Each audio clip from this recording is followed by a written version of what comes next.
ప్రతి ఒక్క వంశానికి శ్రీరామచంద్ర ప్రభువులతో గాని సీతమ్మ తల్లితో గాని అనుబంధం ఉంది. అయితే మనం రాముల వారికి సంబంధించిన వాళ్ళం అయి ఉంటాం, లేకపోతే సీతమ్మ తల్లికి చెందిన వాళ్ళం అయి ఉంటాం. భారతదేశంలో ప్రతి ఒక్కరు చెందని వాళ్ళంటూ ఎవ్వరు ఉండరు, ఏ వంశము ఉండదు.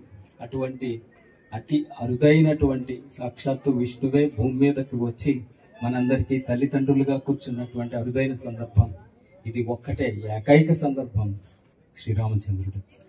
ఇలాంటి శ్రీరామచంద్రుడు మనకి గత ఒక 30-40 సంవత్సరాల క్రితం దాకా కూడా ప్రతి ఒక్కరిలోనూ వాళ్ళ శరీరంలో, క్రోమోజోములో, రక్తంలో ఈ రామనామం కలగలిసిపోయి ఉంది. కాబట్టి ప్రతి ఒక 30 సంవత్సరాల క్రితం దాకా మనం చూడగలిగే వాళ్ళం. ఏ పని చేసినా రామ, కూర్చోవాలనుకోండి రామ, అలసట వచ్చింది అనుకోండి అమ్మ రామచంద్ర, కష్టం చెప్పుకోవాలనుకోండి అయ్యో రామచంద్ర, ఎదటి వ్యక్తి మాట వింటలేదు అనుకోండి అబ్బా రామ వీడు వింటట్లేదు, ఇంకా ప్రతి దానికి రామ అని మనం చెప్పుకునే వాళ్ళం.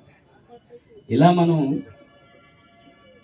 భక్తి ఉందో భక్తి లేదో, చేతనయ్యిందో చేతకాలేదో, రామ అనే శబ్దాన్ని మనం ఉపయోగించుకోగలిగినట్లయితే ఈ రామ అనేటటువంటి శబ్దము రమ్ అనేటటువంటి అగ్ని బీజము, మా అనేటటువంటి అమృత బీజము రెండు కలిసి ఉన్నటువంటిది. కాబట్టి ఈ రామనామము అనేది మనని ఖచ్చితంగా ముక్తుల్ని చేయగలుగుతుంది. మనలో ఉండేటటువంటి పాపాన్ని తొలగించుకునేటటువంటి దారిని ఖచ్చితంగా చూపిస్తుంది మన జీవన పర్యంతం కూడా.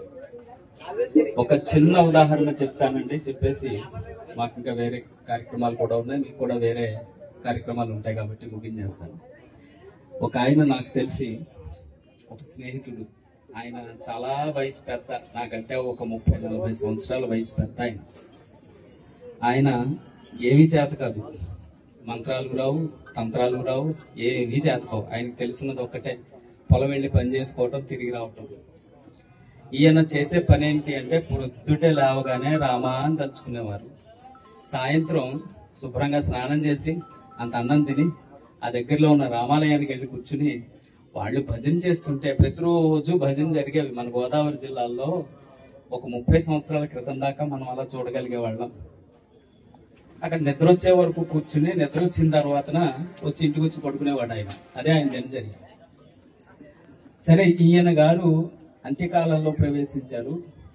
సరే, మనకి ఆ రోజుల్లో అరుగులంటూ ఉండేవి కాబట్టి బయట అరుగు మీద పడుకోబెట్టారు. ఏ రోజుల కింద పడుకోబెట్టేయాలో అందుకని అరుగు మీద పడుకోబెట్టారు.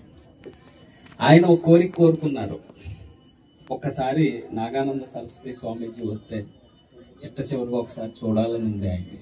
మన దగ్గరికి వచ్చి పెట్టడానికి వచ్చి, స్వామీజీ పలానా సత్యనారాయణ గారు అంటే ఆ మంచం మీద ఉన్న ఆయన మిమ్మల్ని చూడాలని కోరుకుంటున్నారు. ఇంకా చాలా తక్కువ సమయం, ఆయనకి ఇంకా టైం అయిపోయినట్టుంది, గొంతులో